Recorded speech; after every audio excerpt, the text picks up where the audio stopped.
Sitharaman serial February 27 இன்றைக்கான எபிசோடில் என்ன நடக்கலாம் அப்படிங்கிறத ரிவ்யூவாக பார்க்கலாங்க. 25% ஷேரு நான்சி பேரில் இருக்குன்னு தெரிஞ்சதுமே துரை சுபாஷ் 2 பேரும் வீட்டில் போய் சொல்லி எல்லாருமா சேர்ந்து ஆஃபீஸ்க்கு கிளம்பி வராங்க. அதை பார்த்ததுமே நான்சி, இங்கே பாருங்கள், மகாலட்சுமி சுயநினைவோடு இருக்கும்போதே என்னோடய பேரில் 25% ஷேரை ட்ரான்ஸ்ஃபர் பண்ணியிருக்காங்க, அதுக்கான டாக்குமெண்ட்ஸ் தான் இதெல்லாம் அப்படின்னு சொல்லிட்டு அதை எடுத்து காட்டுறாங்க. நான்சி, தயவு செஞ்சு இங்கேருந்து கிளம்பி போயிரு, எங்கள் வீட்டை விட்டும் கம்பெனியை விட்டும் போயிரு அப்படின்னு எல்லாருமா சேர்ந்து ஆர்கியூ பண்ணிகிட்ருக்கவும் கரெக்டாக ராம் வந்துடுறாங்க. இங்கே பாருங்கள், உங்களுக்கு என்ன தான் பிரச்சனை, நீங்கள் இந்த மாதிரியே பண்ணிகிட்டு இருந்தீங்கன்னா அதுக்கப்புறம் உங்கள் மேலே கேஸ் போட்டு ஜெயிலுக்கு அனுப்பிச்சிருவேன் அப்படின்னு ராம் சொல்லவும், ராம் என்ன ராம், ஐபிஎஸ் ஆஃபீஸர், உங்களுக்கு தெரியாத ரூல்ஸா? 25% ஷேரு என் பேரில் இருக்குது, நீங்கள் இந்த கேஸ் எடுத்துக்கிட்டு கோர்ட்டுக்கு போனாலும் எந்த யூஸும் கிடையாது. இதுக்கு எல்லாத்துக்கும் சேர்த்து நான் உங்களுக்கு ஒரே ஒரு கோல்டன் ஆப்பர்ச்சுனிட்டி தரேன். அது என்னென்னா, சீதா தான் மகாலட்சுமியை கொலை பண்ணா அப்படிங்கிறத போலீஸ் ஸ்டேஷன்லேயும் கோர்ட்லேயும் வந்து அவங்களாவே உண்மையை ஒத்துக்கணும். அவ்வளோதான், அதை மட்டும் பண்ணிட்டா போதும், நான் இந்த ஆஃபீஸை விட்டும் இந்த ஊரை விட்டும் போயிடுறேன். அது வரைக்கும் சீதா தான் கொலை பண்ணனா அப்படிங்கிற உண்மையை நிரூபிக்காமல் நான் இங்கேருந்து போகவே மாட்டேன். வேணும்னா சீதாவை ஒத்துக்க சொல்லுங்கள், கோல்டன் ஆப்பர்ச்சுனிட்டியை யூஸ் பண்ணிக்கோங்க, கோல்டன் ஆப்பர்ச்சுனிட்டி அப்படின்னு சொல்லவும் எல்லாரும் அப்படியே யோசிச்சுக்கிட்டே நின்றுட்டுருக்காங்க. அதுக்கப்புறம் மேனேஜரை கூப்பிட்டு இவங்க எல்லாரையும் வெளியே அனுப்புங்க அப்படின்னு நான்சி சொல்லவும் யாருமே எதுவுமே பேச முடியாமல் நின்றுட்டுருக்காங்க. அதுக்கப்புறம் உங்களுக்கு ஏதாவது டவுட்னா இந்த டாக்குமெண்ட்ஸை உங்கள் ஆடிட்டர்கிட்ட கொடுத்து செக் பண்ணிக்கோங்க அப்படின்னு சொல்லிட்டு நான்சி பேரில் ட்ரான்ஸ்ஃபர் பண்ண 25% ஷேரோட டீட்டெயில்ஸ் எல்லாத்தையும் சேதுக்கிட்ட கொடுக்குறாங்க. சேதுவும் வாங்கிட்டு அங்கேருந்து கிளம்பிடுறாங்க. அதுக்கப்புறம் ஆடிட்டர்கிட்ட கொடுக்குறாங்க. வீட்டில் எல்லாரும் இந்த ஷேரை பற்றி கலந்து பேசிக்கிட்டு இருக்காங்க.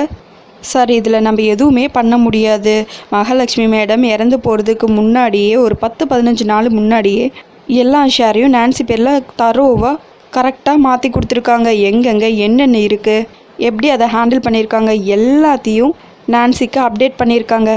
இதில் நம்ம எதுவுமே பண்ண முடியாது அப்படின்னு ஆடிட்டர் சொல்லவும் திரும்ப எல்லாரும் நான்சி எப்படி வீட்டை விட்டு அனுப்புறது அப்படிங்கிறத பற்றி பேசி யோசிச்சுக்கிட்டு இருக்காங்க.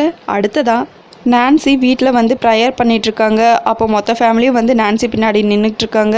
ப்ரேயர் முடிச்சதுமே திரும்பி பார்க்குறாங்க நான்சி. ரொம்ப தேங்க்ஸ், ரொம்ப ரொம்ப தேங்க்ஸ், நான் ப்ரேயர் பண்ணிகிட்ருக்கும்போது டிஸ்டர்ப் பண்ணாமல் அமைதியாக எனக்காக வெயிட் பண்ணீங்க இல்லையா, அதுக்காக ரொம்பவே தேங்க்ஸ். என்ன விஷயம்னு சொல்லுங்கள் அப்படின்னு நான்சி கேட்கவும், இங்கே பாரு நான்சி, பேசாமல் இந்த ஊரை விட்டு போயிரு, நீ லண்டனுக்கே திரும்பி போயிரு, எங்கள் ஆஃபீஸையும் எங்கள் வீட்டையும் விட்டுட்டு நீ போயிரு அப்படின்னு சேது சொல்ல, இங்கே பாருங்கள், ஆஃபீஸில் எனக்கு 25% ஷேர் இருக்குது, அதே மாதிரி வீட்டில் 23.5% ஷேரு என்கிட்ட தான் இருக்குது. அதனால் நீங்கள் எக்காரணத்துக்கு கொண்டு என்னை வீட்டை விட்டு போக சொல்ல முடியாது. அது மட்டும் இல்லாமல் நான் உங்களுக்கு ஒரு ஆப்பர்ச்சுனிட்டி கொடுத்தேன் இல்லையா, அதை யூஸ் பண்ணிக்கோங்க, நான் பாட்டுக்கு நான் போயிட்டே இருக்கேன், நான் இந்தியாவை விட்டே போயிடுறேன். என்னை பொறுத்தளவுக்கு மகாலட்சுமி இறந்ததுக்கு காரணமே இந்த சீதா தான். இந்த சீதா ஜெயிலுக்கு போட்டு நானும் ஊரை விட்டு போயிடுறேன் அப்படின்னு நான்சி சொல்லவும், சீதா அந்த மாதிரியெல்லாம் பண்ணியிருக்க மாட்டா அப்படின்னு ஆர்கியூ பண்ணி பார்க்குறாங்க சேது. ஆனாலும் அவங்க அதை ஒத்துக்காமல் திருப்பி இல்லை, சீதா ஜெயிலுக்கு போய் தான் ஆகணும், வேறு வழியே இல்லை, அது வரைக்கும் நான் இந்த வீட்டை விட்டு போக மாட்டேன், ஊரை விட்டு போக மாட்டேன் அப்படின்னு திருப்பி அதையே சொல்லிக்கிட்டு இருக்காங்க. அடுத்த நாள் காலையில் சத்யா கோலம் போட்டுட்ருக்காங்க ஹாலில்.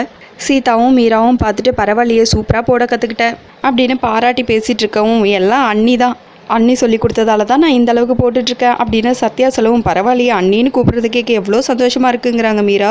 நான்சி அந்த வழியாக நடந்து வந்துட்டுருக்காங்க. அப்போ தெரியாமல் கோலப்பொடியெல்லாம் தட்டி விட்டுறாங்க.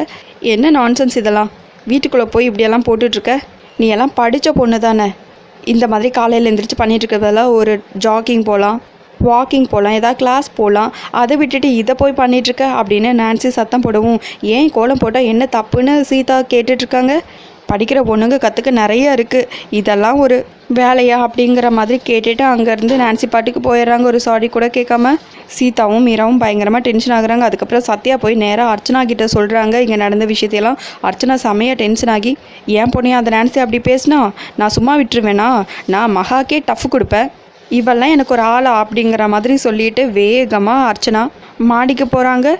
போன போக்குலேயே நான்சி கிட்ட, என்ன என் பொண்ணு எதுக்காக நீ அப்படி திட்டின, என்ன நான்சென்ஸ் மாதிரி உன் இஷ்டத்துக்கெல்லாம் பேசிகிட்டு இருக்க, என் பொண்ணுங்களை நானே திட்டினது கிடையாது, நீ திட்டுறியா அப்படின்னு சத்தம் போடவும் நான்சி சிரிச்சுக்கிட்டே இருக்காங்க. என்ன நான் பாட்டுக்கு பேசிட்டே இருக்க, நீ பாட்டுக்கு சிரிச்சுக்கிட்டே இருக்க அப்படின்னு சொல்ல, கீழே சீதாவும் மீராவும் பரவாயில்லையே அர்ச்சனா நல்லாவே சத்தம் போடுறாங்க அப்படின்னு சொல்லிட்டு இருக்காங்க. அதுக்குள்ளே நான்சி சிரிச்சுக்கிட்டே அவங்க பேசின வீடியோ எடுத்து காட்டுறாங்க. அர்ச்சனாவும் கல்பனாவும் பேசின வீடியோ, அதாவது மகாலட்சுமியை கொலை பண்ணதை பற்றி பேசிகிட்டு இருக்கிற வீடியோ.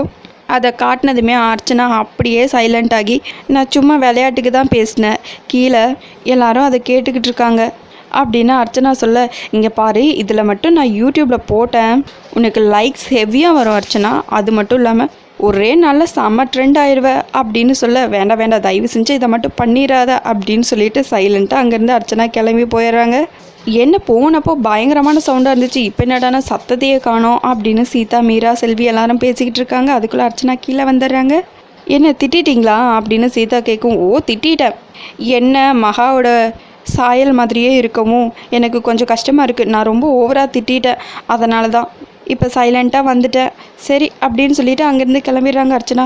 இவங்க போகிறத பார்த்தா இவங்க சொல்கிறதெல்லாம் நம்புகிற மாதிரியே இல்லையே, இதில் வேறு ஏதோ இருக்குது, அது என்னன்னு கண்டுபிடிச்சே ஆகணும் அப்படின்னு மீரா, சீதா 2 பேரும் பேசிகிட்டு இருக்காங்க. அதோட எபிசோடையும் முடிச்சிருக்காங்க. உங்களுக்கு இந்த வீடியோ பிடிச்சிருந்தா லைக் அண்ட் சப்ஸ்கிரைப் பண்ணி நம்ம சேனலை சப்போர்ட் பண்ணுங்கள். தேங்க்யூ.